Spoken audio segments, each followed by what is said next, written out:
PGM Ambiental, então, hoje, com um convidado especialíssimo, professor Victor Carvalho Pinto, coordenador do Núcleo Cidade e Regulação do Laboratório Arquifuturo de Cidades do INSPER, consultor legislativo do Senado Federal na área de desenvolvimento urbano, doutor em Direito Econômico e Financeiro, colaborador do site Caos Planejado e do Lincoln Institute of Land Policy e autor do livro Direito Urbanístico, Plano Diretor e Direito de Propriedade.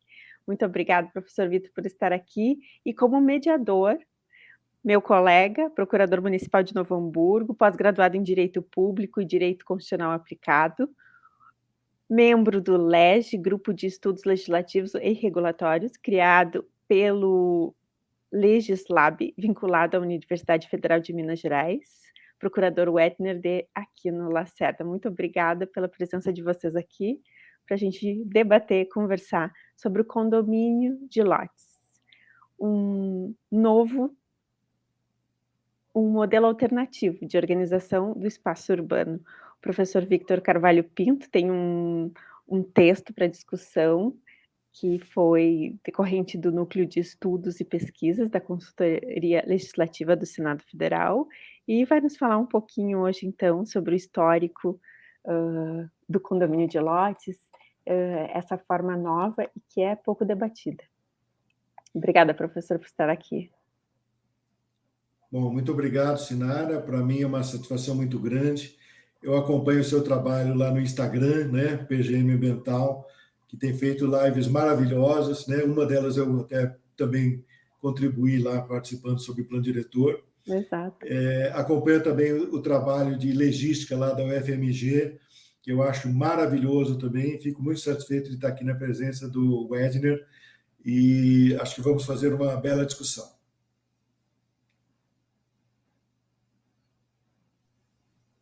Boa noite a todos. O prazer é todo meu. Sinara, obrigado pelo convite. A colega minha aqui da Procuradoria aqui no município. Eu trabalho na Câmara, né?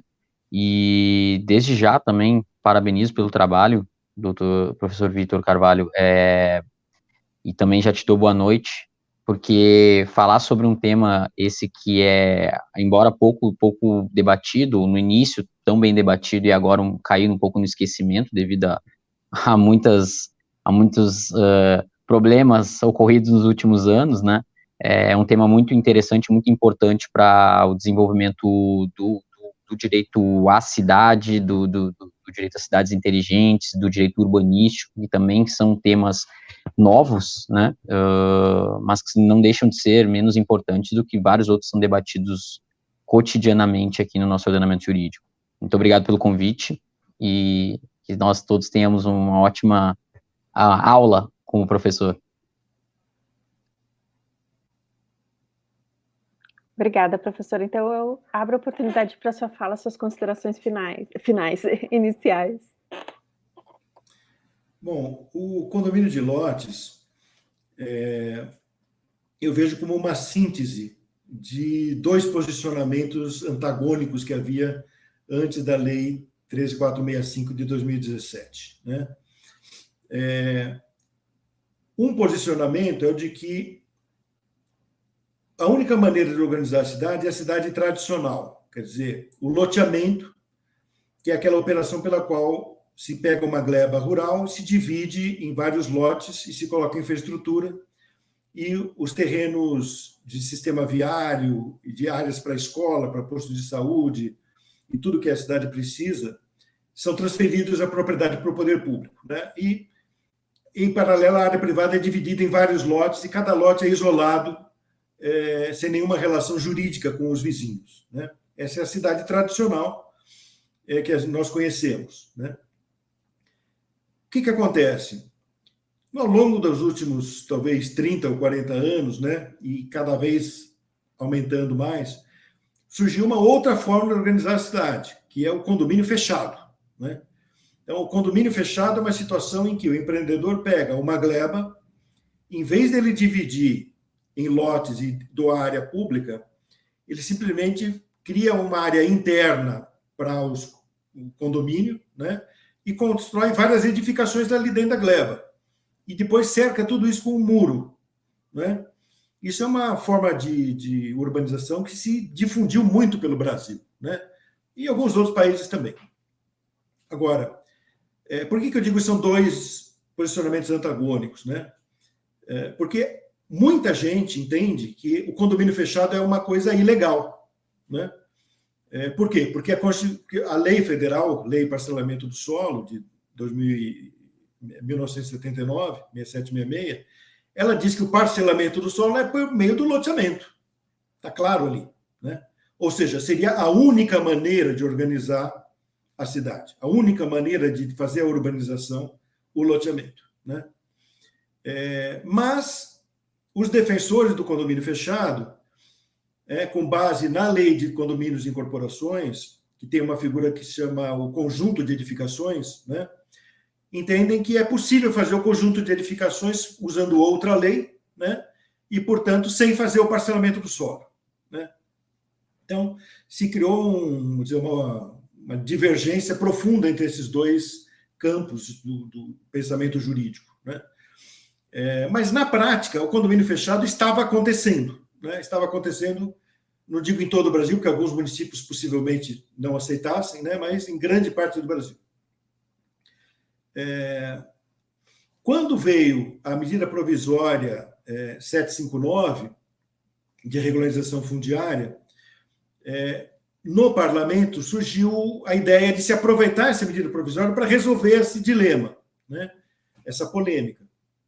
E eu tive a oportunidade de, como consultor do Senado, assessorar o senador Romero Jucá, que foi o relator da medida provisória, e elaborou o PLV, Projeto de Lei de Conversão, que foi depois aprovado e se tornou a atual lei 13465 de 2017, né? Então, o que foi feito nessa lei? Foram criadas duas figuras novas, né?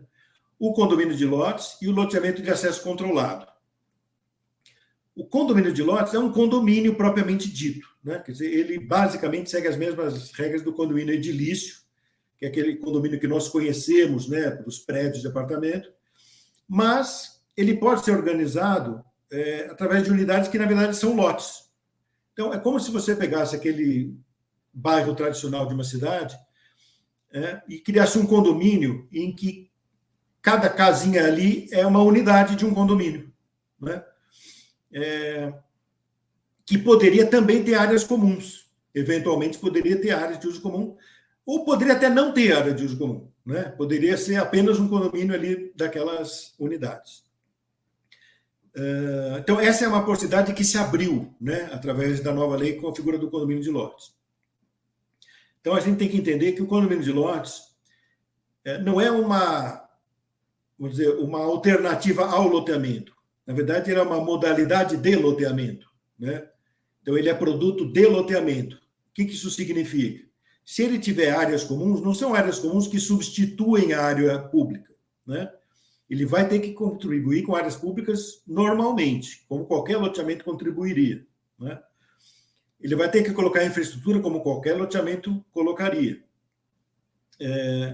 Mas, na parte privada, ela pode se organizar sob a forma de condomínio, né? Sendo que a lei ainda teve o cuidado, quer dizer, imaginando que poderiam surgir condomínios de lotes de grande escala, né? Em oferecer para a prefeitura duas maneiras de mitigar o impacto do empreendimento dessa natureza. Então, uma de natureza paisagística, né? Quer dizer, a prefeitura poderia criar restrições de ordem paisagística, que na prática é o muro, né? Ela poderia proibir você colocar um muro ao redor de um condomínio desses, de grande escala, porque o muro é uma coisa hostil para a cidade, né?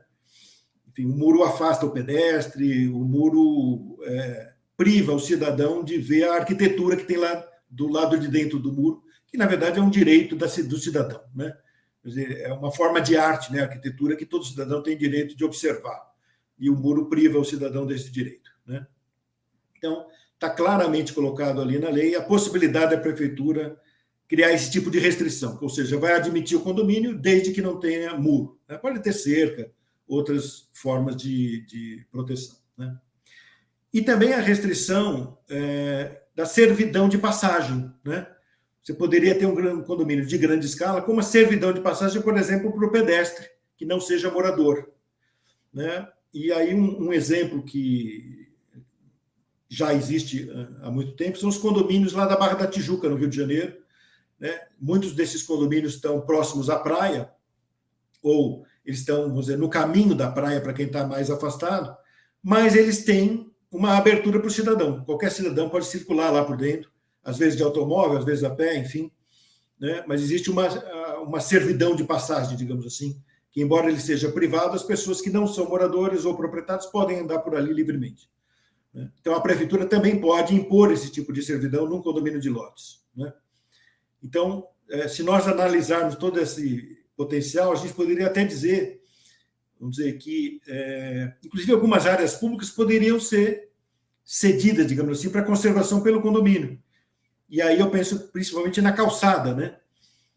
Hoje em dia a gente tem no Brasil não é nenhuma regra federal, na verdade são várias leis municipais, mas enfim, essa cultura de que o proprietário cuida da calçada em frente ao seu lote, né? E é um sistema que não funciona, né? Porque não existe uma padronização, por mais que muitos cuidem, basta um ou outro não cuidar para você já inviabilizar, por exemplo, a circulação de uma cadeira de roda, de um carrinho de bebê, né? Ou de uma pessoa que esteja com dificuldade de locomoção, né? Uma pessoa idosa ou que esteja, enfim, acidentada, por exemplo, né? Então, se você não tiver aquela calçada inteira perfeita, não adianta você ter 90% boa e 10% ruim.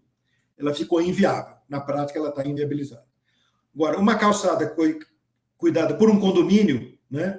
Vamos supor que uma quadra inteira seja um condomínio, ele cuida de toda a calçada ao redor da quadra, é perfeitamente viável, né? E aí você teria uma organização unificada, né? E padronizada também de toda aquela calçada, né? E outros serviços, quer dizer, um condomínio desse ele poderia cuidar do lixo, né? Ele poderia cuidar da jardinagem, né? Da limpeza pública, e por que não? Ele poderia ter umas câmeras de segurança, né? Hoje em dia, com esse conceito de cidades inteligentes, muitas polícias permitem que você coloque câmera e essa câmera depois seja integrada ao sistema da polícia, né? Ou de empresas particulares que fazem serviço de vigilância, etc., né? Então, tem muita coisa que o condomínio pode fazer dessa maneira, né? Então, ele cobraria uma cota, né? Enfim, uma contribuição dos condôminos e cuidaria de todos esses serviços, né? E isso seria uma coisa boa até para os moradores, que também valorizaria o próprio imóvel, né? Quer dizer, um imóvel numa região bem cuidada também é valorizado, por mais que o condomínio, às vezes, até cuidasse de alguma coisa que seria obrigação da prefeitura, talvez em um ou outro caso, né? Então, eu vejo isso com muito bons olhos, né? A gente tem, em muitos lugares do mundo, áreas de acesso público, né? Maravilhosas, muito bem cuidadas, e que, na verdade, são privadas, né? Isso é muito comum nos Estados Unidos também, por exemplo, né? E no Brasil, a gente tem alguns shoppings, né, que são meio abertos, em vez de ser aquela estrutura fechada, o shopping é mais ou menos aberto, que é uma área privada e que as pessoas circulam por ali livremente, né? Então, eu acho que o condomínio de lotes oferece um potencial muito grande, né, que poderia ser aproveitado. E é importante a gente já também fazer o contraste com o loteamento de acesso controlado, que é outra figura criada na mesma lei, né? Então, o loteamento de acesso controlado é um loteamento tradicional, né, em que cada lote é individualizado mesmo e não está reunido sob a forma de condomínio, mas pode ter uma associação de moradores que reivindica perante a prefeitura a prerrogativa de cuidar da rua, por exemplo, de uma área pública, né, ou de uma pracinha ali por perto. Mas a lei diz que esse loteamento não pode ser fechado, ele pode ser acesso controlado, que é diferente, né? Então, o que é o acesso controlado? É você poder ter um vigilante ali que identifica as pessoas, né? Então, a pessoa entrou ali naquele espaço, vamos dizer, que foi cedido, né? Concessão de uso para a associação de moradores, você pode ter ali um funcionário que pede a identificação da pessoa, né? Saber quem é a pessoa que entrou ali. É muito comum, por exemplo, em vilas, né? Aquelas ruas sem saída, por exemplo, que realmente tem um caráter muito mais comunitário, né? Então, vocês vejam que em nenhuma das duas hipóteses o parlamento brasileiro previu ou autorizou o fechamento completo de grandes estruturas urbanas, né? Nem no condomínio e nem no loteamento, né? Claro que uma ou outra prefeitura pode, né, fazer mau uso desses instrumentos e fazer esse tipo de fechamento, né? Mas claramente não foi o modelo que o Congresso Nacional idealizou e consagrou na lei, né? Então, acho que o conceito básico de condomínio de lotes é esse, e eu tenho esperança de que ele possa prestar bons serviços aí ao Brasil através das prefeituras. A figura, ela já existia antes da medida provisória, né? Já havia projetos de lei em tramitação sobre essa matéria, mas em tramitação lenta, porque não era prioridade, né, do parlamento naquele momento. O principal projeto de lei, eu lembro que a autoria era do senador Marcelo Crivella, né, que depois veio a ser prefeito do Rio de Janeiro. Então, quando surgiu a ideia de incorporar esse assunto na relatoria da medida provisória, nós pegamos esse projeto de lei que já estava avançado e, com alguma adaptação, incorporamos ao projeto de lei de conversão da medida provisória, né? E é o que se tornou a lei que está em vigor agora. Então, qual foi a ideia? Primeiro, não permitir esse tipo de fechamento, né? Vamos dizer, mas admitir a ideia de que você poderia ter um conjunto de lotes que funcionassem de maneira condominial, né?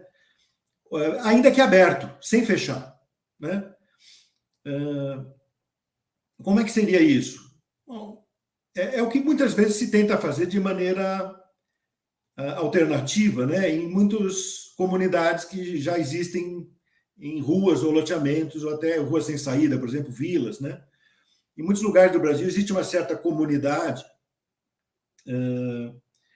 em que os moradores se juntam e falam: vamos ratear aqui um valor, criar uma associação de moradores e prestar algum serviço aqui para a comunidade. Vamos cuidar da jardinagem, da zeladoria, da limpeza pública, ou até da segurança, e cada um paga uma cota, né? É um processo válido, né? E, em muitos casos, até útil para a própria prefeitura. Quer dizer, se uma parte dessa conservação puder ser feita pelos moradores com recursos próprios, é bom para a prefeitura, é bom para eles também, que passam a assumir o controle dessas atividades, vamos dizer, mais cotidianas, né? E não ficam na dependência da prefeitura prover ou não esses serviços. Agora, o que é o errado? O errado é você fechar a rua, né? Errado é você fechar a praça e não dar essa oportunidade da cidade acessar aquela área urbana, né? Então, vamos dizer, o modelo que a gente tentou colocar na lei foi justamente esse, né? Então, para isso, o que nós dissemos? Quer dizer, o condomínio de lotes continua sendo produzindo lote, e o lote continua sendo produto do loteamento. Então, o condomínio de lotes é uma modalidade de loteamento, quer dizer, é um dos produtos do loteamento. Você pode ter um loteamento cujo produto final são lotes isolados, desvinculados um do outro, sem nenhuma relação, né? Que é o loteamento tradicional. E você pode ter o loteamento em que o produto final são lotes, mas que integram um condomínio, né? Mas esse condomínio, ele não, vamos dizer, ele não toma área pública, ele só pega a área privada, né? Agora, ele até pode ser um condomínio de grande escala. Por exemplo, você poderia ter uma quadra inteira na forma de condomínio, né? Se a gente imaginar uma quadra, vamos dizer, com uma área privada cercada de vias públicas por todos os lados, né? Quer dizer, nada impediria que uma quadra inteira fosse um condomínio, né? E ele poderia até ter também suas áreas de uso comum dos condôminos, né? Sem prejuízo da área pública, uma coisa sem substituir a outra. Agora, reconhecendo que, eventualmente, um condomínio de lotes poderia ter uma escala muito grande, foi colocado na lei vamos dizer, duas ideias para mitigar, vamos dizer, um efeito eventualmente nocivo para a cidade. Então, uma é de que o município poderia condicionar a aprovação do condomínio, se ele for de grande escala, a restrições paisagísticas, né? E chegamos a dar o exemplo, inclusive, lá de muros, né? Quer dizer, a prefeitura pode admitir um condomínio em grande escala, mas dizendo o seguinte, não vai ter muro. Se vocês quiserem fazer esse condomínio, não vai ter muro, tá? Porque o muro realmente é uma agressão contra a cidade, né? Do ponto de vista paisagístico, o muro acaba com a cidade, né? Então, isso vale independente do condomínio de lotes, né? Ou de qualquer condomínio fechado, ou até a casa isolada, murada, ela é uma agressão à cidade, né? Que você não tem, vamos dizer, o direito de ver a edificação projetada por um arquiteto do lado de dentro do lote, né? Quer dizer, além do que, o muro é hostil ao pedestre, né? Ninguém vai caminhar numa área toda cheia de muro, né? Então, e o pedestre é o que dá vida para a cidade. Então, se você não tiver pedestre, você tem uma área deserta. Se você tiver uma área deserta, você não tem prazer nenhum na cidade, né? Você não tem mais beleza nenhuma e você tem uma área perigosa, né? Não tem nada mais perigoso do que uma baixa densidade e não ter ninguém na rua. Isso é o que gera, né, a vulnerabilidade para o cidadão. Então, o muro ele tem que ser combatido, né? Mas o muro contínuo, né, como é o que acontece nesses condomínios fechados, ele realmente é o pior muro que existe. Que aí, enfim, é uma verdadeira cidadela fortificada, né? Então foi colocado lá na lei isso, né, que a prefeitura pode condicionar a aprovação do condomínio de lotes a uma restrição paisagística e dizer, olha, aqui não vai ter muro, né? Pode até ter talvez uma cerca, né, com uma transparente, né, que as pessoas conseguem enxergar o que tem do lado de dentro, né? Ou não ter nada, né? Aí eu preciso até dar o exemplo aqui do plano piloto do Distrito Federal, né, Brasília. Os prédios aqui do plano piloto não tem nem cerca nem muro, né? E mais, eles ainda têm o chamado pilotis, né? Quer dizer que eles são sustentados por colunas em que o térreo é de livre circulação. E as pessoas circulam por dentro dos prédios, tá? O morador, quer dizer, o pedestre, ele passa por baixo dos prédios, tá? Pelo piso térreo, né? Sem dar satisfação a ninguém, sem se identificar, sem nada, né? Então, não é proibido, né? Aqui no Distrito Federal, no plano piloto, tanto o muro quanto a cerca, né? E ninguém está sendo assaltado por isso, né? Então, poderia imaginar que tivesse um horror, né, com os bandidos invadindo os prédios, assaltando as residências, né? Na verdade, nada disso acontece. Pelo contrário, é uma área extremamente segura, né? E aí existe até o pessoal de segurança pública, né, que tem uma visão muito crítica aos muros do ponto de vista da segurança pública, inclusive para o morador que coloca o muro, né? E depois que o bandido pulou o muro, ele está protegido, ninguém mais enxerga o que ele está fazendo lá dentro da casa, né? Então, se você não tem um muro, enquanto ele está tentando entrar lá, todo mundo está vendo o que ele está tentando fazer, né? Então, enfim, é uma outra discussão. Mas, então, isso está colocado lá na lei, né? E uma outra coisa que está colocada é a possibilidade de se instituírem servidões, né, em favor dos moradores da cidade, servidões de direito público. Aí a ideia realmente era uma servidão de passagem, né? Principalmente para o pedestre. Então, você poderia ter quadras aí de grande escala, né, em formato de condomínio de lotes, mas com uma restrição de que o cidadão que não é morador pudesse circular lá por dentro, pelas áreas comuns, né? E isso não é uma coisa totalmente inovadora, digamos assim. Existem, por exemplo, muitos condomínios na Barra da Tijuca, no Rio de Janeiro, que são enormes, né? São condomínios de grande escala, realmente. Muitos têm alguma cerca, etc., mas têm os portões abertos. Então, o cidadão, por exemplo, para chegar na praia, ele passa por dentro de um condomínio, por uma área totalmente privada, né? Então, é perfeitamente possível isso, né? Então, eu particularmente vejo com bons olhos, né, esse modelo, por isso que eu até fiz um estudo publicado no site do Senado com essa denominação, né? Quer dizer, um modelo alternativo de organização do espaço urbano, né? Por quê? Porque eu enxergo, vamos dizer, no condomínio de lotes um potencial muito grande, potencial muito bom para a cidade.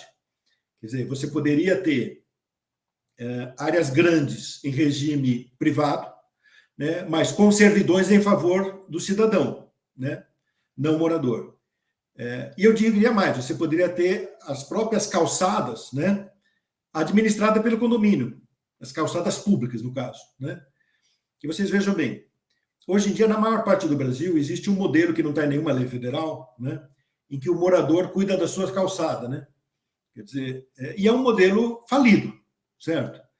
Alguns cuidam, outros não cuidam, mas não tem padronização nenhuma, né? Cada um coloca a pavimentação aqui que deseja.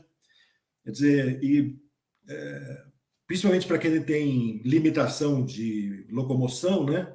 Pessoas que estão em cadeira de rodas, mas não só, quer dizer, idosos, casais que têm que andar com o carrinho de bebê, né?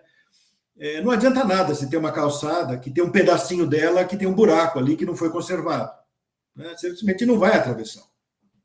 Então, agora, o condomínio cuidando de uma calçada da quadra inteira, isso é perfeitamente viável e é muito melhor, aí funcionaria, né? Aí você teria o morador pagando a sua cota de condomínio, o condomínio cuidando da calçada, em vez de cada morador cuidar da sua, né? Isso seria bom para os próprios moradores, que veja bem, você poderia alegar, mas o morador está cuidando de uma coisa que é da cidade, que não é para ele, né? Mas quer dizer, o benefício de você estar num bairro bem cuidado valoriza o teu próprio imóvel. Então, eu não tenho muita dúvida de que as pessoas pagariam de bom grado, né, os custos de uma taxa de condomínio que fosse cuidar da calçada ao redor, né, do espaço onde elas residem, né? Então, eu acho que a lei federal colocou todos esses elementos. Cabe aí aos municípios ver se vão ou não aproveitar essas ideias, né? Como tudo que a gente coloca em lei sempre pode ser mal usado também, naturalmente, né? Aí eu acho que, vamos dizer, tem toda uma inserção urbana, como qualquer outro loteamento, né?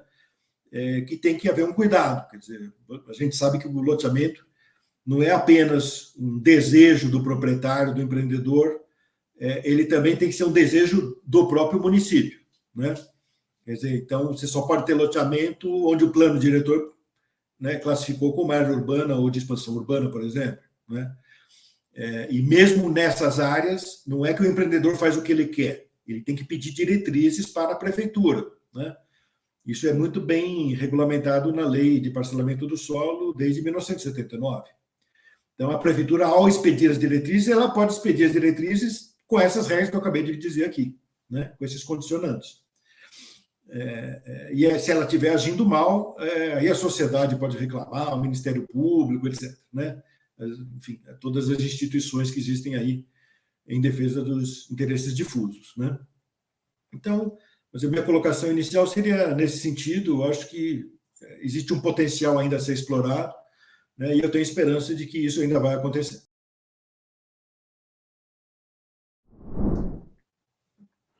Professor, muito obrigada por essa explicação inicial. Eu gostei muito de o olhar para o condomínio de lotes, ver a potencialidade que há nele, né? Mas a minha pergunta, e eu me adianto na frente do Edner, em perguntar se essa regulamentação teria que estar dentro de uma revisão do plano diretor, e não isolada, assim. O que o senhor acha que o condomínio de lotes, para ser regulamentado dentro do município, ele precisa estar dentro do plano diretor, né? Aqui no Sul nós temos essa tradição de centralizar o plano diretor, né? Tudo fica no plano diretor. E qual a sua opinião sobre a regulamentação do condomínio de lotes no município? Olha, eu não tenho muita certeza se é necessário propriamente regulamentar o condomínio de lotes no município, né?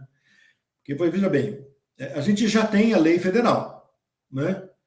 Então, e a gente tem que entender o seguinte, né? O urbanismo não é alguma coisa que vai estar tudo regulamentado em lei, nem federal, nem estadual, nem municipal. Então, tem muito do urbanismo que é feito por ato administrativo. No caso do parcelamento do solo, eu tenho insistido muito na importância dessas diretrizes, né? Diretrizes de urbanização que estão previstas lá na Lei 6766. Então, eu acho assim, quer dizer, cada parcelamento do solo precisa de um projeto urbanístico específico, né? E não é o plano diretor que vai dizer isso, né? Que vai dizer como que isso vai ser feito, né? Quer dizer, isso é na hora que o empreendedor se apresenta ao município para fazer o parcelamento do solo, seja condomínio de lotes ou não, a prefeitura vai pegar aquela região e vai falar, olha, eu preciso nessa região de terreno para escola, terreno para posto de saúde, delegacia, sistema viário eu quero assim, calçada. Na verdade, eu diria o seguinte, né? O parcelamento do solo é a grande oportunidade de fazer a cidade bem feita, né? Então, aí eu incluo toda a questão das cidades inteligentes também, né?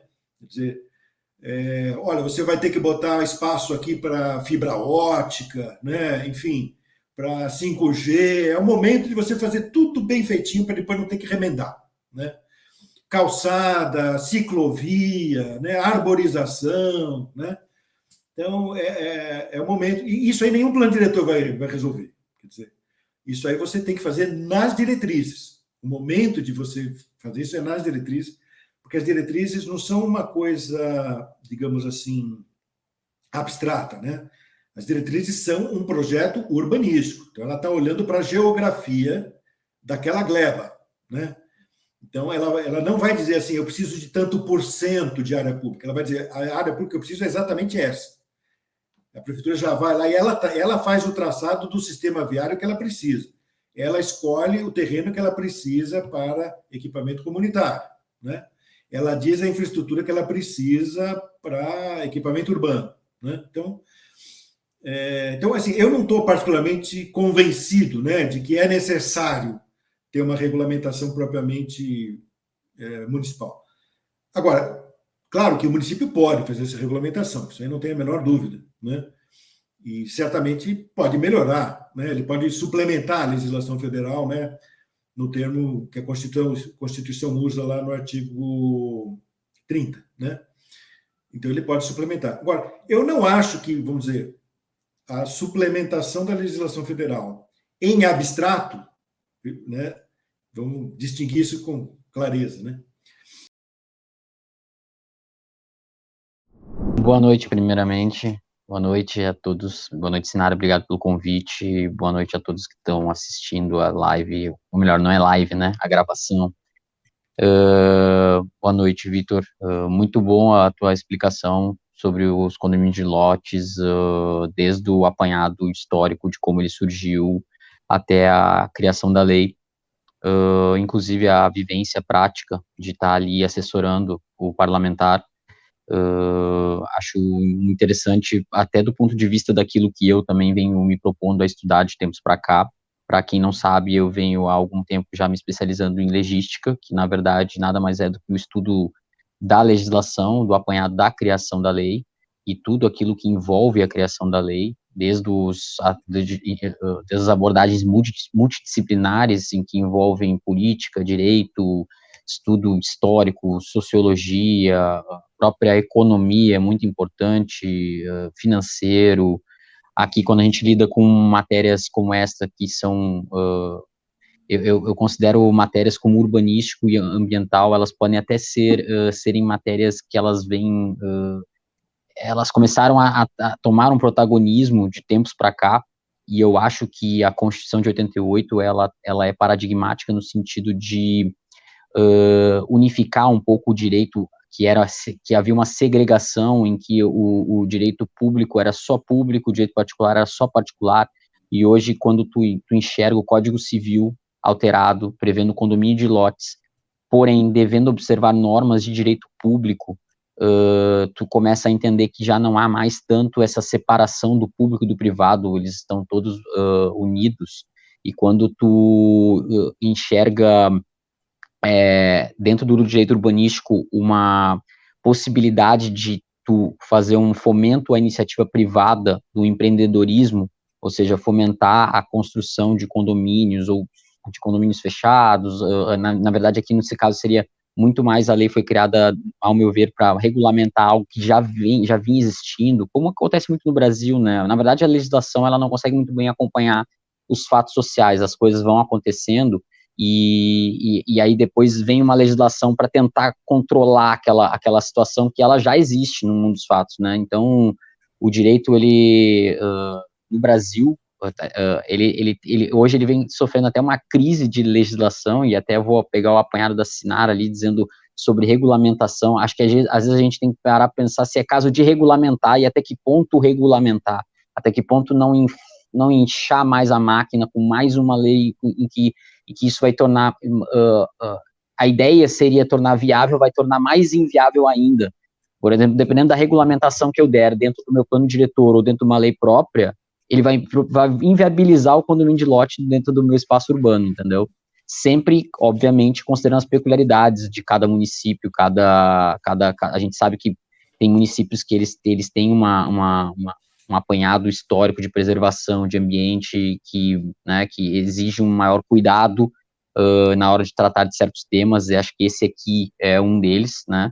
Esse, entre vários outros, a gente sabe que tudo aquilo está previsto no Estatuto da Cidade, que é recente, é de pouco tempo para cá, e também as normas de direito ambiental cada vez mais em protagonismo dentro das discussões, né, em termos municipais, locais. Eu acho que a gente tem que, no sentido ali do que a Sinara falou, a gente tem que cuidar quando se vai fazer essa regulamentação, pensar se de fato há necessidade de fazer tal regulamentação, e aí, não sei se o Vitor pode me corrigir, às vezes o que a gente falou ali sobre ato administrativo, tu poderia até ter uma lei, mas poderia ser uma lei de efeito concreto, que na verdade é um ato administrativo, dizendo sobre tal empreendimento vai funcionar assim, entendeu? Ou determinado local, naquela localidade, dentro do espaço urbano, funcionará assim o condomínio de lotes, entendeu?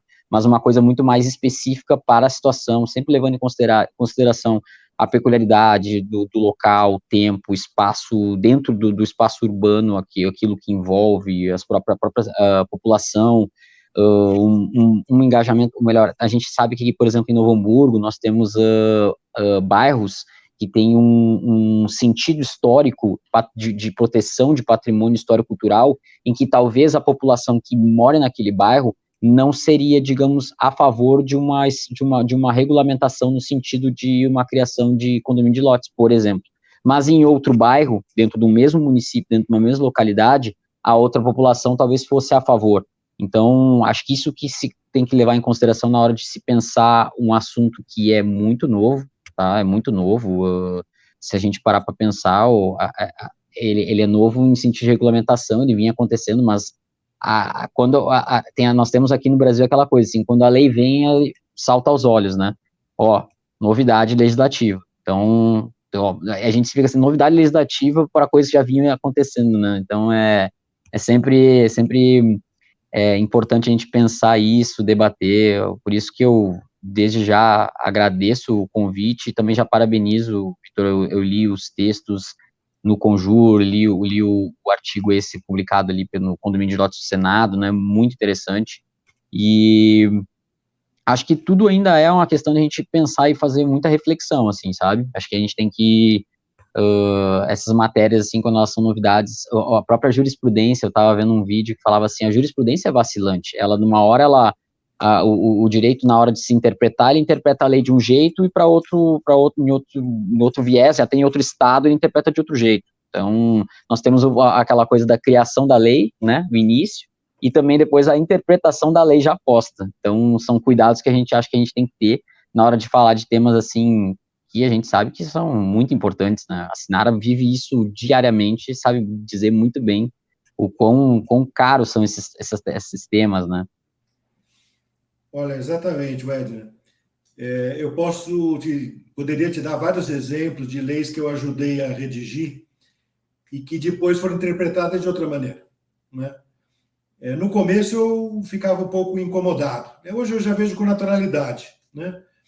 Quer dizer, também assim como quem escreve um livro, enfim, quem faz qualquer tipo de obra e depois tem outra interpretação que não é a que ele gostaria, né?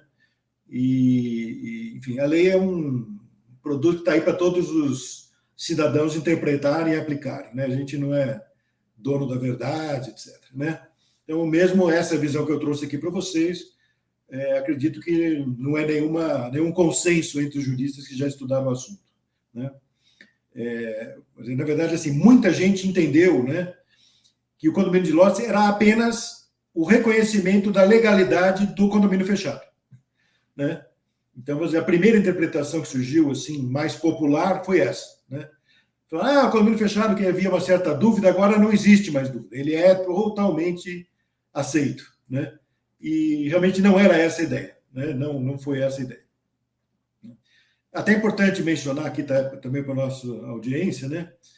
Dizer que junto com o condomínio de lotes foi regulamentado também o condomínio de acesso controlado, né? Quer dizer, porque veja bem, o condomínio de lotes só é viável quando o loteador cria, né? Na origem, tá?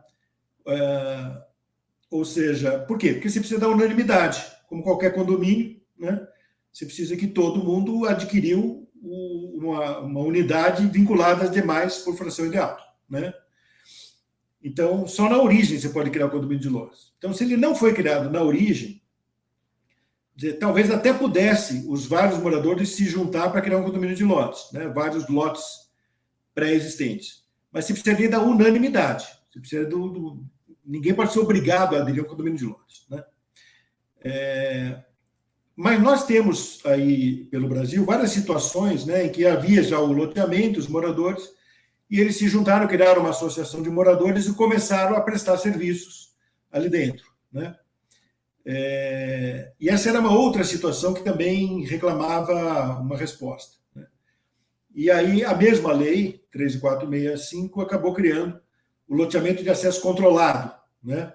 Quer dizer, que seria mais ou menos uma figura para regularizar isso, né? Enfim, é outro assunto importante também, já chegou aos tribunais superiores, toda essa história aí do loteamento de acesso controlado, né?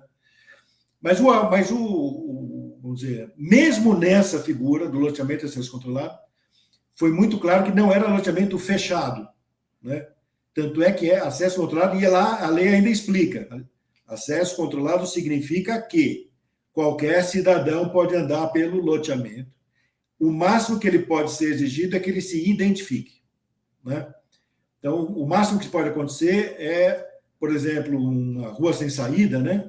Que é comum em muitas cidades, os moradores se organizarem, criar uma associação, pedir para a prefeitura autorizar você colocar lá uma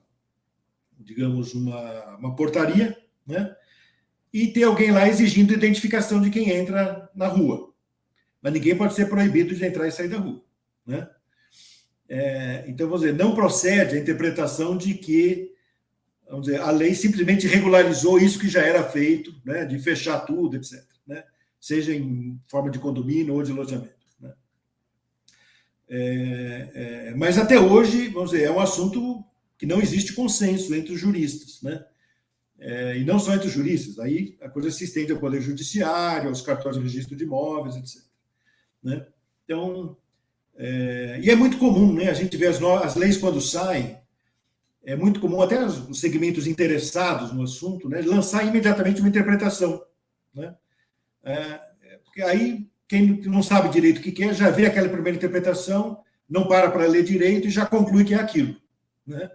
Então, vamos dizer, é um lobby, vamos dizer assim, que continua depois que a lei é aprovada, né? Então, você faz muito bem, né, de chamar a atenção para esse fato, né?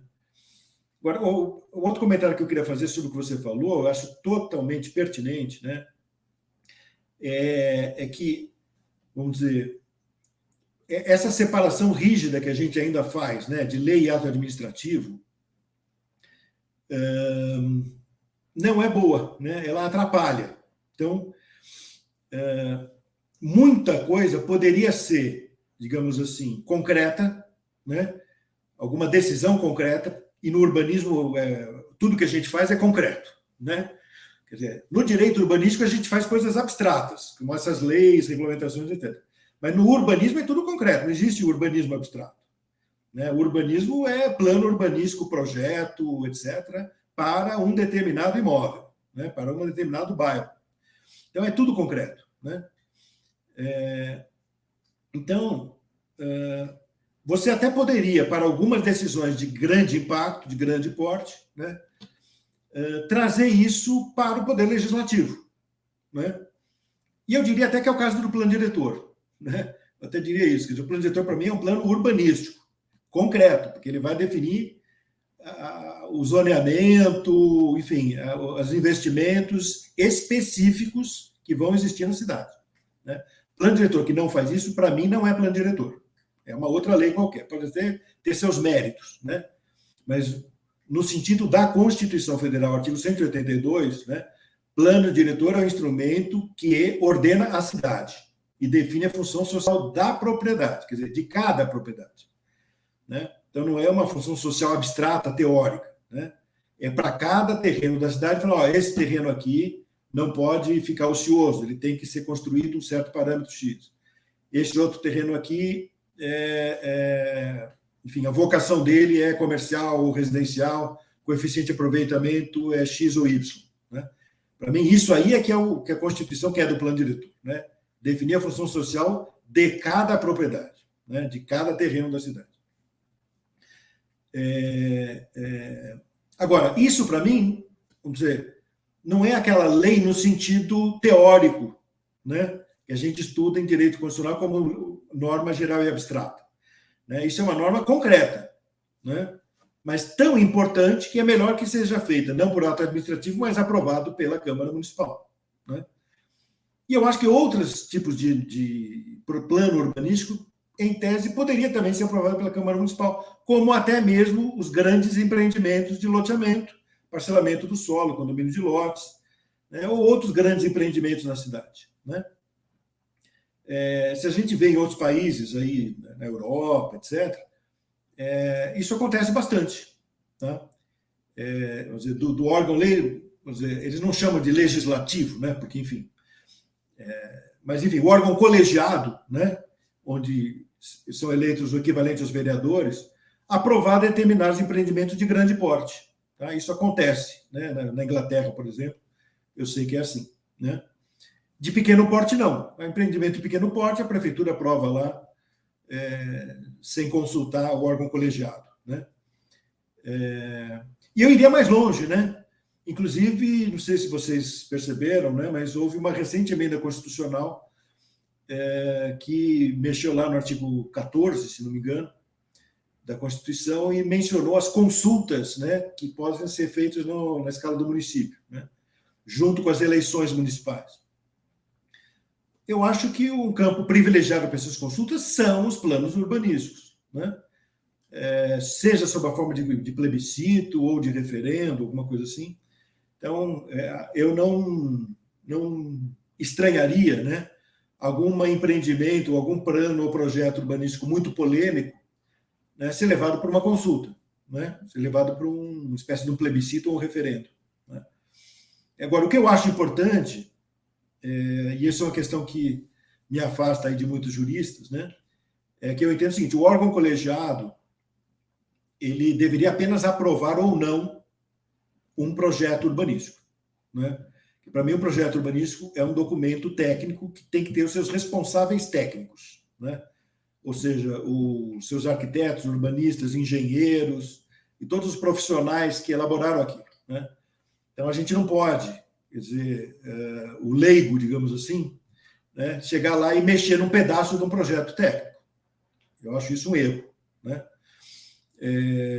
Mas a gente faz, né? Infelizmente, a gente, por não ter essa distinção de ato administrativo aprovado por um órgão colegiado, que é uma coisa, e a lei abstrata, que é outra coisa, né?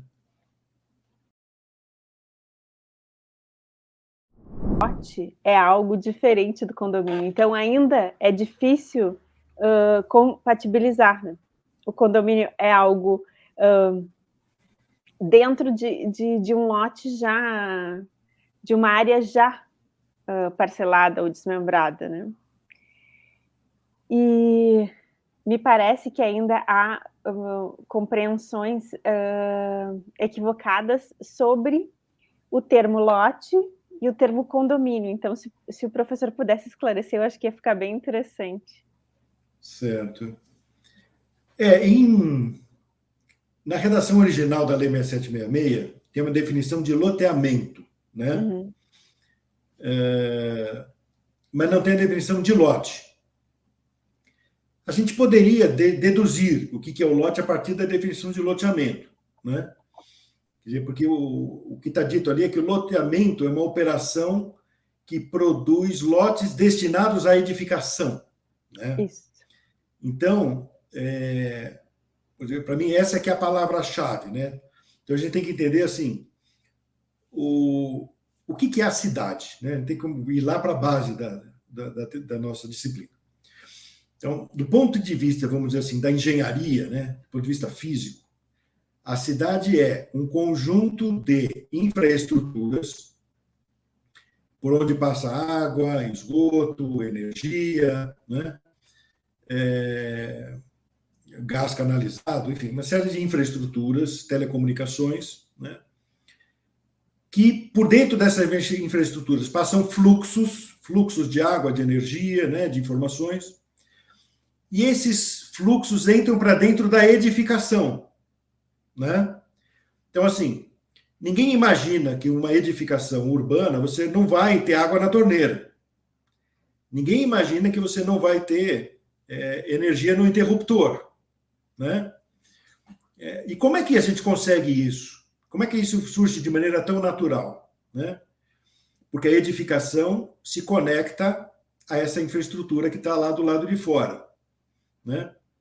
Então, se você pudesse ter a edificação sem essa infraestrutura,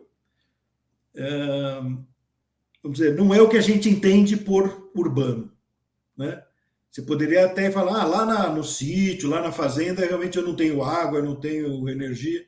Mas no urbano é diferente, a gente tem a expectativa de ser atendido, né, por concessionárias, que são empresas em regime de direito público, né, ou por empresas estatais, enfim, ou pela administração direta, que vai te garantir esses serviços públicos. Isso é direito, vamos dizer assim, urbano, né? Direito do cidadão urbano. E como é que isso acontece na prática? Como é que você garante que sempre vai ter infraestrutura para atender a edificação, né? Através do parcelamento do solo, tá? Então, por quê? Porque aí entra para esclarecer isso, né? Em 1999 teve uma alteração da lei 6766, 20 anos depois, né? Entrou a definição de lote, tá certo? Então, o que diz a definição de lote? Lote é o terreno com infraestrutura, né? E cujas dimensões atendem ao plano diretor, certo? Então, porque você pode ter... Porque o plano diretor ele vai definir, né? Aí lá no artigo 4º da lei, né? O plano diretor vai definir qual é a densidade, o padrão de ocupação que ele quer para cada zona. Então, se ele está falando, olha, essa aqui vai ser uma zona de alta densidade, vai precisar de mais infraestrutura, né? E eu vou precisar de lotes onde eu possa construir prédio. Eu não consigo fazer prédio em lotezinho muito fragmentado, muito pequeno, né? Então, o plano de diretor, ele define uma série de padrões urbanísticos, né, dentro de um modelo específico que não é igual para toda a cidade, é para cada região, né? Então, o lote tem que ser aderente ao que o plano diretor quer, né? Então, não é qualquer terreno. E outra, ele tem que ter infraestrutura. Se ele não tiver infraestrutura, ele não é lote, né? Então, é errado, né, você imaginar o seguinte, não, eu tenho a minha gleba aqui e eu vou fazer a edificação. Isso é um erro, né? Quer dizer, você não pode fazer uma edificação numa área que ainda não tem infraestrutura, certo? Quer dizer, e uma área que ainda não foi projetada de acordo com o plano diretor queria para ela, né? Não foi preparada para cumprir a destinação que o plano diretor definiu, né? Então, e esse é um conceito que, lamentavelmente, ainda é mal entendido no Brasil. A maioria das pessoas não conseguiu entender, né? E aí até um caso que eu vou voltar para a colocação do Edner, né? Porque eu também participei da elaboração dessa lei, né, de 1999, né? Na época eu estava no Poder Executivo, eu estava na Secretaria de Desenvolvimento Urbano da Presidência da República, né?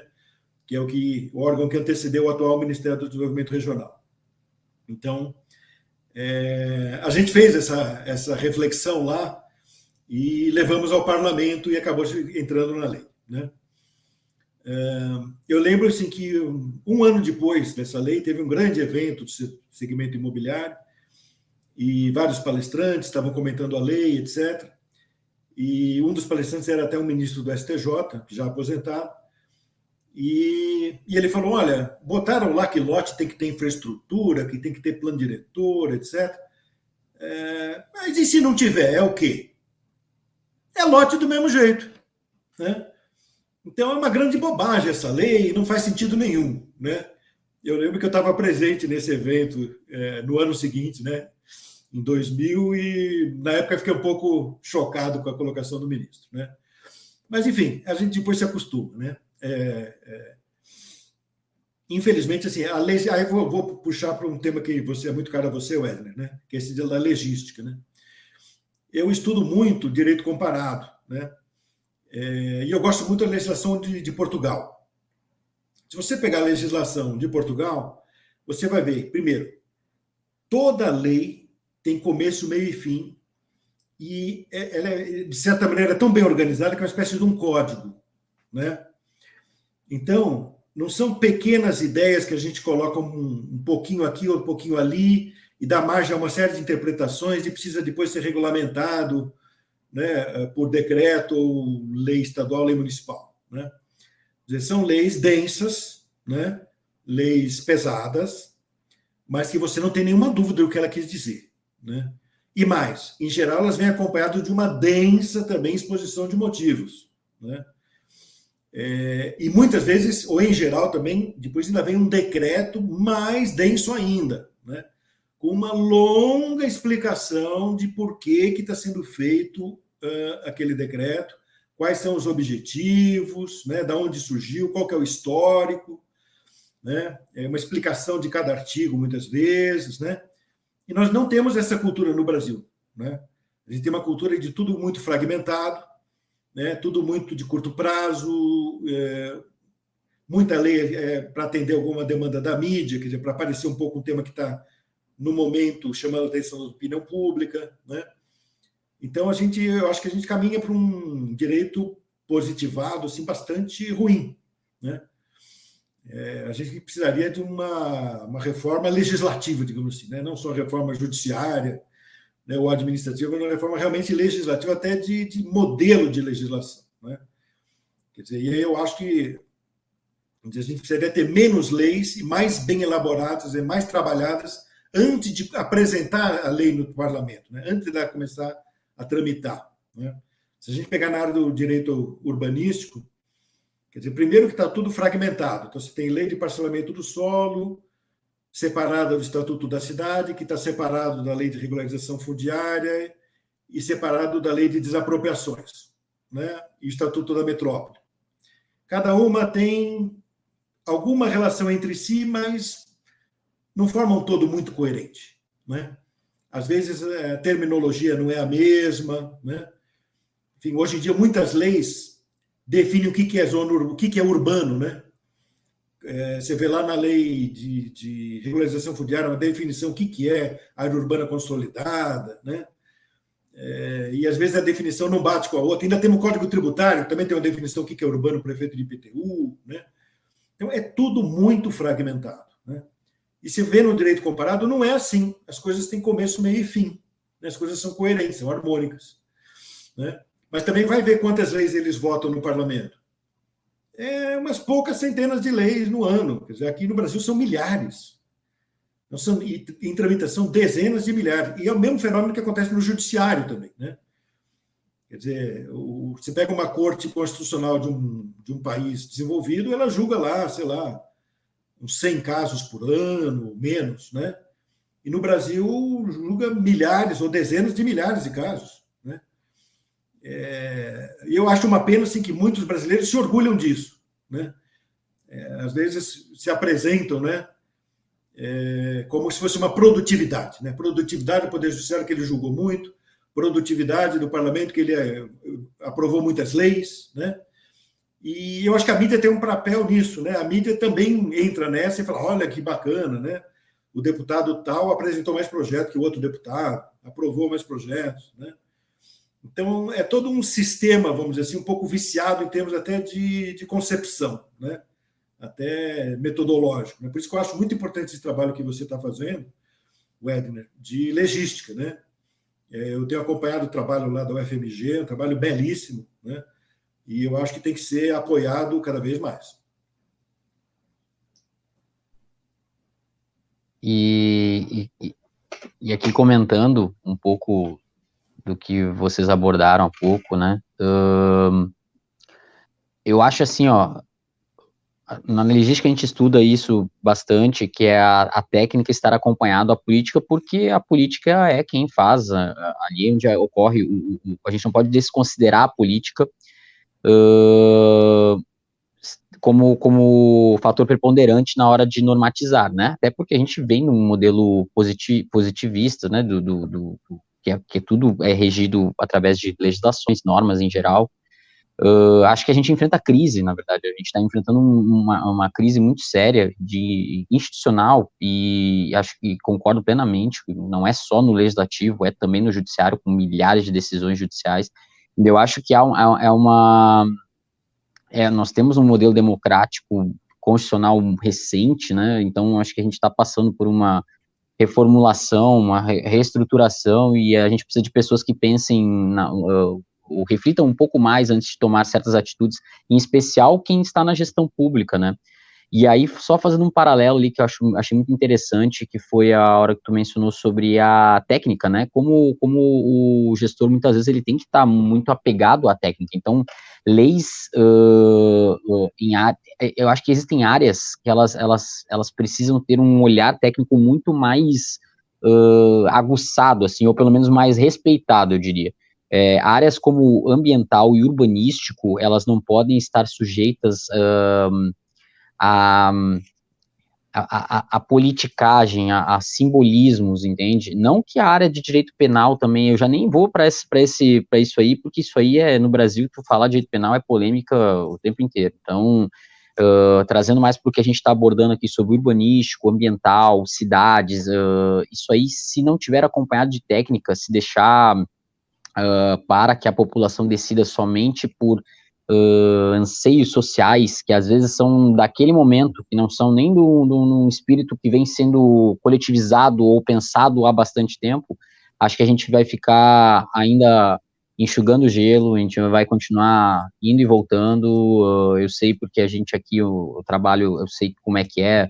Às vezes chegam ideias, inclusive não muito tempo atrás já tivemos ideias de alteração de plano diretor, sem qualquer estudo técnico que viabilizasse, sabe, que pelo menos tivesse uma base para ter uma alteração no plano diretor, algo que fosse concreto. Não, nós juntamos ali 10 especialistas, um de cada segmento, acho que essa alteração vai ser benéfica. Não, a gente sabe que as coisas que têm esse caráter imediatista, populista, né, aquela coisa assim, o clamor da sociedade, o clamor popular, faz com que nós pulemos etapas, colocamos, né, muitas vezes a urgência, tudo é urgente no Brasil, né, tudo é para ontem, então tem tudo a ver. Eu acho que essa parte de estudar a legislação, tanto, principalmente ela na formação dela, pode ser, acredito eu, sinceramente, que ela vai contribuir, inclusive, para depois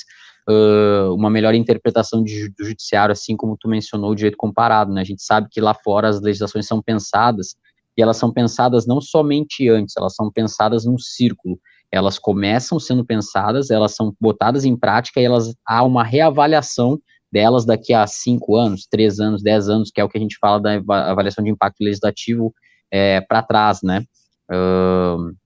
Então, estamos no caminho, né?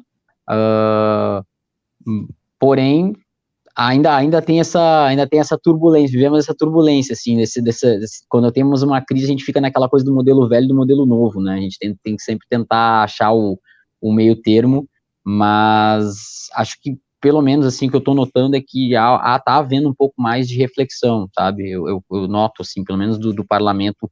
Eu lembro que há uns 3 anos atrás aconteceu uma situação muito parecida, que é no sentido de saía assim, por exemplo, quantas leis tal parlamentar produziu? Ah, ele produziu 30 leis.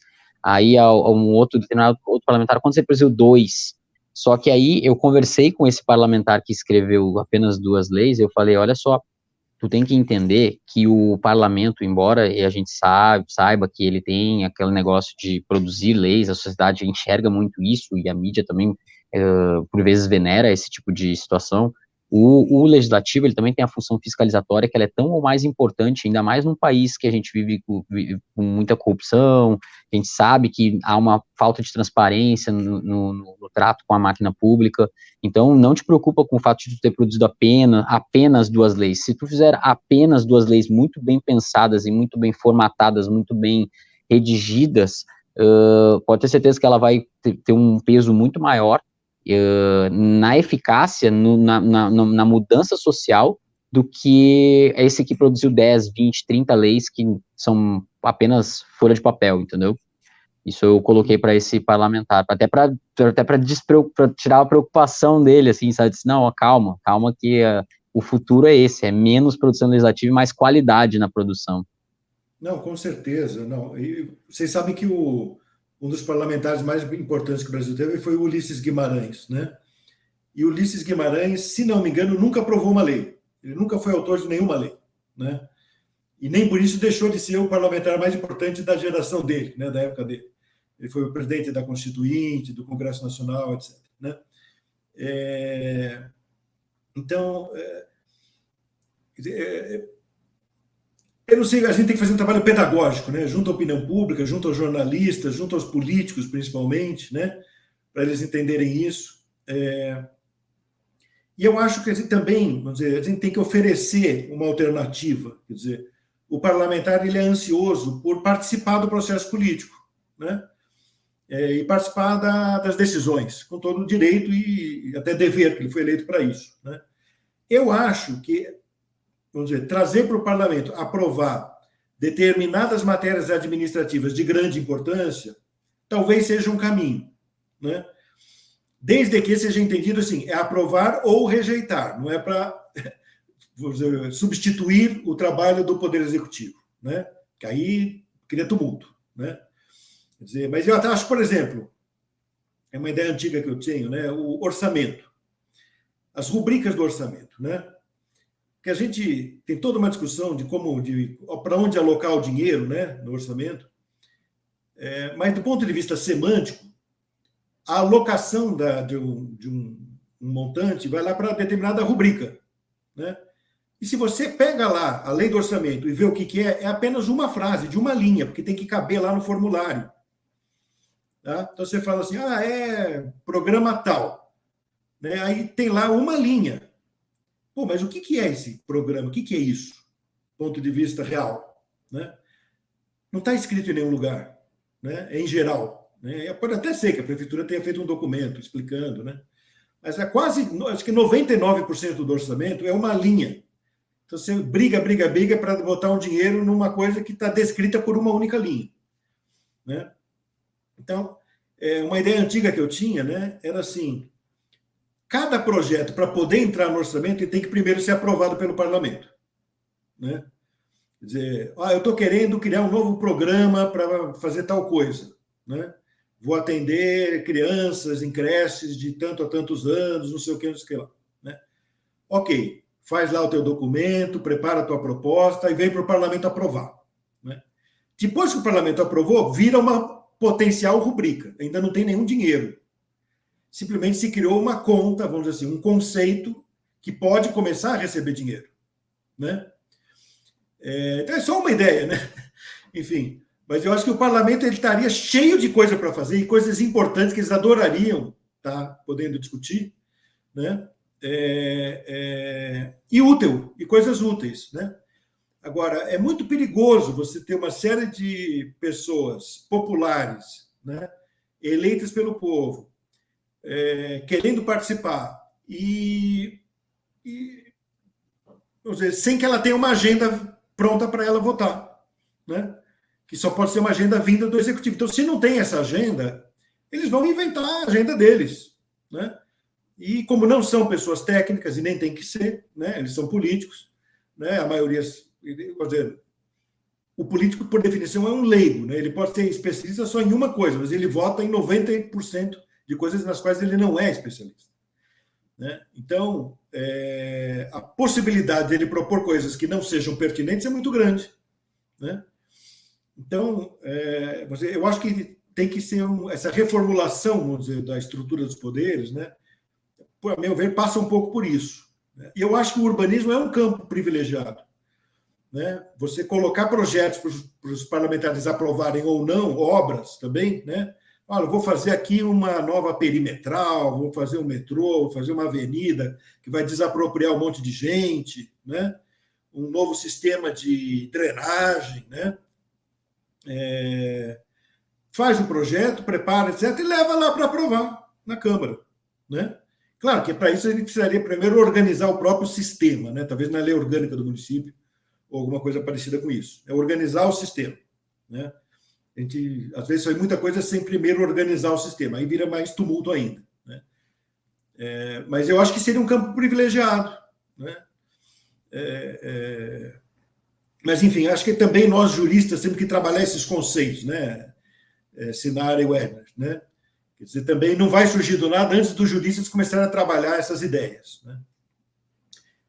Eu, de certa maneira, trabalhei no meu livro um pouco, quando eu falei do plano diretor, né, que foi minha tese de doutorado lá em 2001, e eu acho que fui bastante ousado, e acho que até hoje eu estou falando sozinho, né, com a tese de que o plano diretor é um documento técnico, né? Então, acho que a maioria dos juristas ou não concorda, ou concorda em parte, né? Mas, enfim, na minha visão, até o plano diretor não precisaria nem ser aprovado por lei, ele poderia ser aprovado por um decreto legislativo, né? Porque se você for ver na estrutura constitucional, tem vários atos que o parlamento aprova, quer dizer, ele tem que autorizar uma série de atos, né, do Poder Executivo. Essas autorizações não são leis, são decretos legislativos, né, na estrutura do direito constitucional brasileiro, né? Por exemplo, sei lá, você vai declarar a guerra, o parlamento tem que aprovar, mas isso é um decreto legislativo. Estado de sítio, decreto legislativo, né? Autorizar tropas estrangeiras a andar pelo território brasileiro, decreto legislativo, né? Então, vamos dizer, aprovar tratado internacional, é decreto legislativo, né? Então, o parlamento ele não pode ir lá mexer no tratado, que isso foi negociado pelos diplomatas, né? Ele pode aceitar ou não o tratado, né? Então, isso é um decreto legislativo, não é uma lei, né? Então, eu, particularmente, vejo até por aí, inclusive o plano diretor, né? Eu sei que isso aí eu falo sozinho, mas tudo bem, não tem problema. Eu continuo achando que isso seria uma maneira mais adequada para tratar o plano diretor e os projetos urbanísticos em geral, do ponto de vista de direito constitucional, né? Mas, enfim, são temas aí para a gente explorar para o futuro, né? Eu gostei da ideia, já vou te falar que eu gostei muito da ideia. Eu não tinha parado para pensar sobre a ótica de um legislativo muito mais, digamos assim, chancelador daquilo que já foi decidido por técnicos, entendeu? Aquele que ele não se debruça na parte técnica, mas ele tem a importância dele como ator, entendeu? Do processo.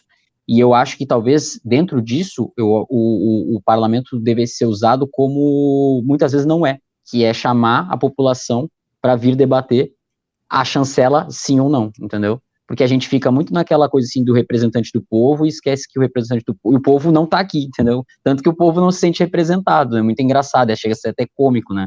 Você se sente representado pelo político, o povo diz assim, não lembro nem quem eu votei, né?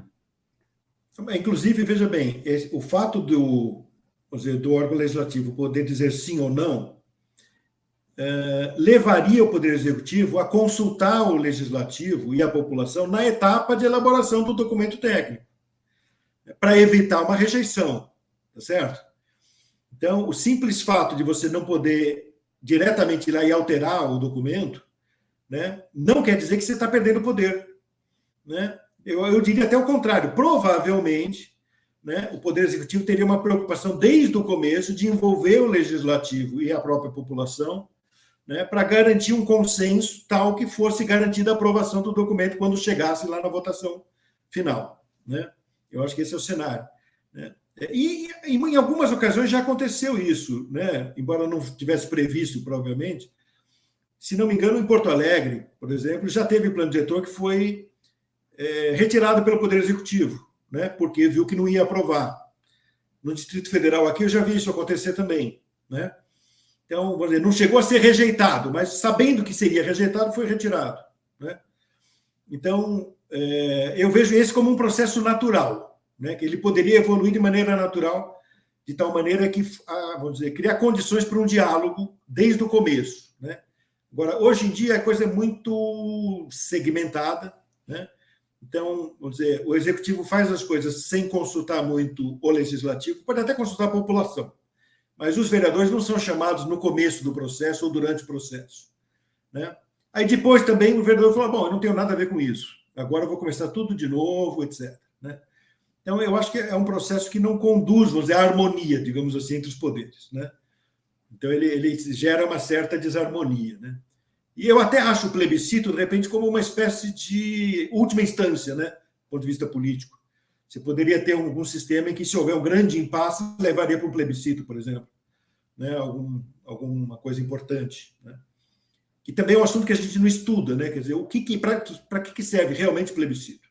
Qual seria uma matéria efetivamente, digamos assim, adequada ao plebiscito, né?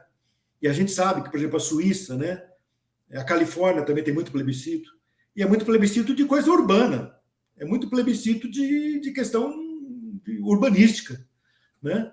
Quer dizer, Que de é o dia a obra, dia, né? É o dia a né? dia. O urbanístico Então, é o dia a dia, né? exatamente, eu acho que é um campo muito propício, né, ao plebiscito, né?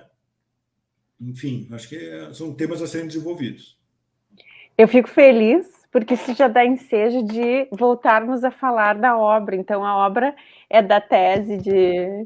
já Doutorado. tem 20 anos já. Sim. Como passa rápido o tempo.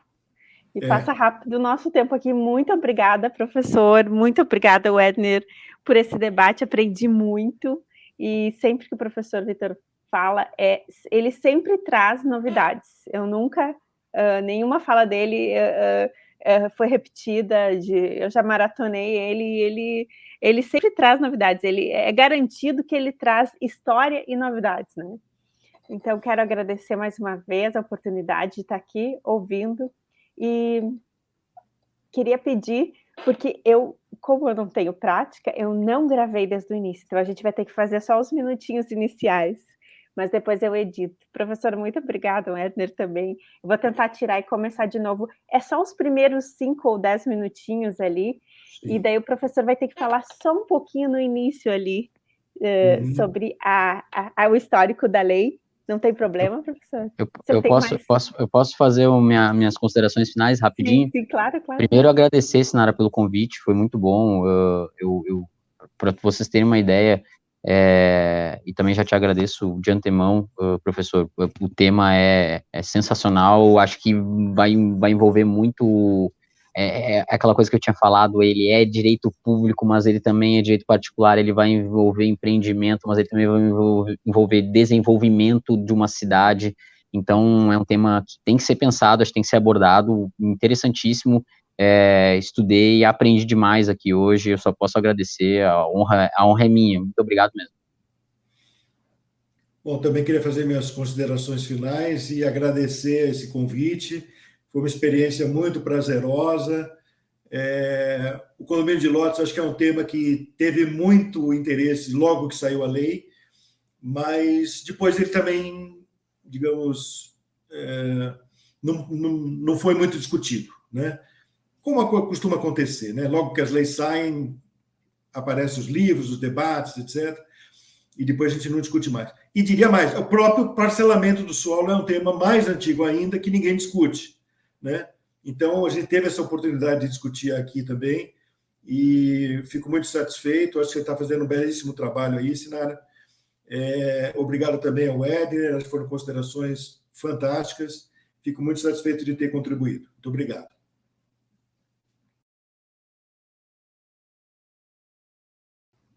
O servidor público está numa posição muito privilegiada, né? Quer dizer, porque o servidor público ele está lá dentro, né? Vendo como é que as coisas de fato estão acontecendo, né? Então, especialmente se ele tiver uma vocação um pouco teórica também, né?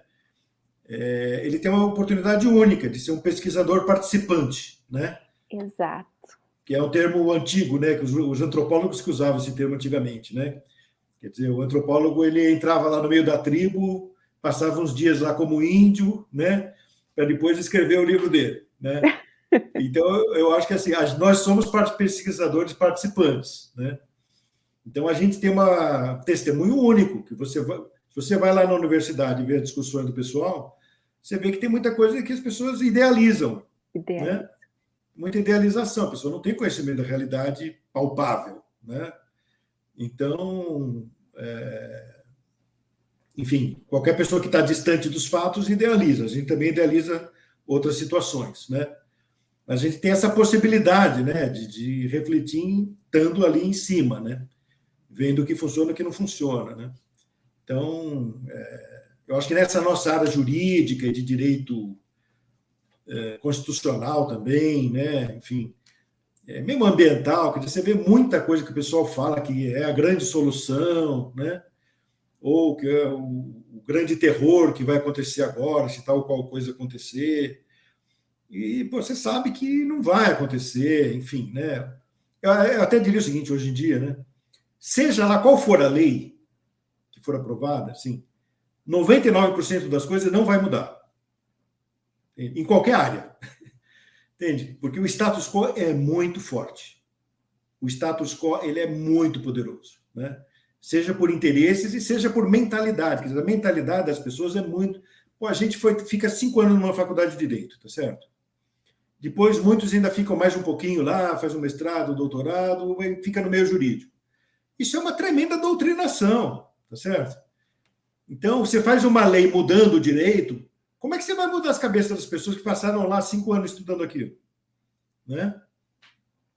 Por exemplo, para você explicar para as pessoas, né, o Edna, que direito urbanístico é direito de propriedade, mas é direito público, pô, isso é um nó que dá na cabeça da maioria das pessoas. Como que pode ser direito de propriedade como direito público, se está lá no Código Civil? Né?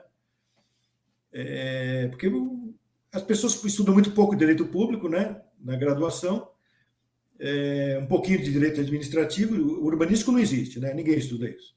Não. Mas passa 5 anos estudando direito civil, né? Então, não sei se ainda está assim. Na minha época era assim, né? Continua, não muda muito, não. Então, é muito difícil, né? Quer dizer, as instituições são muito conservadoras, né? Sim. Muito conservadoras. Então, a gente vê assim, vamos fazer uma lei disso, uma lei daquilo, vamos mudar isso, aquilo. Quer dizer, eu vejo assim, isso também um pouco...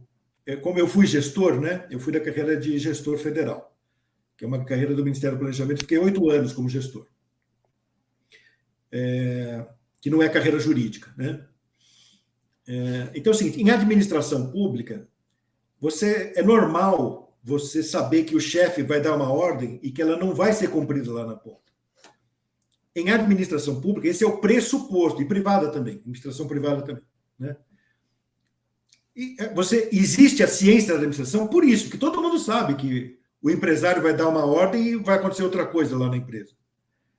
Isso é normal, né? Então, se a gente pensar desse ponto de vista, assim, o direito, você fala, alguém lá em cima deu uma ordem que é a Constituição. Não está sendo cumprida, mas isso é normal, é óbvio que não é porque alguém falou lá em cima que vai acontecer lá embaixo. Você tem que ter um sistema de gestão, né? Que é um pouco o que você falou, né? Quer dizer, você tem que ter um acompanhamento, você já tem que fazer uma ordem que seja viável, tem que saber do que você está falando, depois acompanhar, monitorar, ter feedback, com base no feedback se altera de novo, né? E a lei é simplesmente uma ordem nessa cadeia, o direito, né? É uma expressão de uma cadeia de comando, né? Então, você fala assim, eu fiz o direito, né? Eu fiz a lei, e as pessoas aí têm que cumprir e o judiciário vai fiscalizar. Pô, isso é um negócio falido. Não tem como dar certo um negócio desse. Entende? Não dá. Especialmente essa lei cacofônica, né, essa inflação legislativa que a gente conhece. Quer dizer, não tem por onde isso vai dar certo. Não dá. né? Quer dizer, e o judiciário, como é que ele vai acompanhar tudo isso, né? Olha, até hoje eu sou surpreendido com alguma lei urbanística ou conexa que eu não conhecia. Alguém falou, você não conhece tal lei? Eu falei, que lei? Né? Quer dizer, eu estou aqui há 30 anos fazendo esse negócio. Era impossível ter alguma coisa escapar de mim. E escapa. Vira e mexe, alguém falou, você não viu tal lei, tal artigo, tal lei? Eu falei, nossa, é mesmo, não tinha percebido. Agora, você imagina o coitado do juiz. Imagina a situação do juiz, cara, que tem que julgar em pouco tempo tudo. Ele tem que julgar tudo. Primeiro o juiz estadual, né? Que não é especializado. Quer dizer, é um negócio muito difícil de dar certo. É muito difícil. O juiz é agora os próprios setores de julgamento dentro do executivo, né? As juntas de conciliação, juntas de julgamento, tudo no âmbito administrativo também tem um conhecimento de leis que às vezes tu não sabe o que foi revogado, o que não foi revogado, o que está vigente, o que não está vigente, e ainda que esteja vigente, se não está conflitando com uma outra vigente, sabe aquela coisa, antinomia, e vai para cá e vai para lá, e interpreta, ou seja, realmente, a gente... como é que se diz? Chega a ser até cômico, para não dizer trágico, essa nossa situação, muitas vezes, de jurista, tendo que interpretar legislações e fazer julgamento baseado em leis que a gente não tem nem noção, ideia que existem.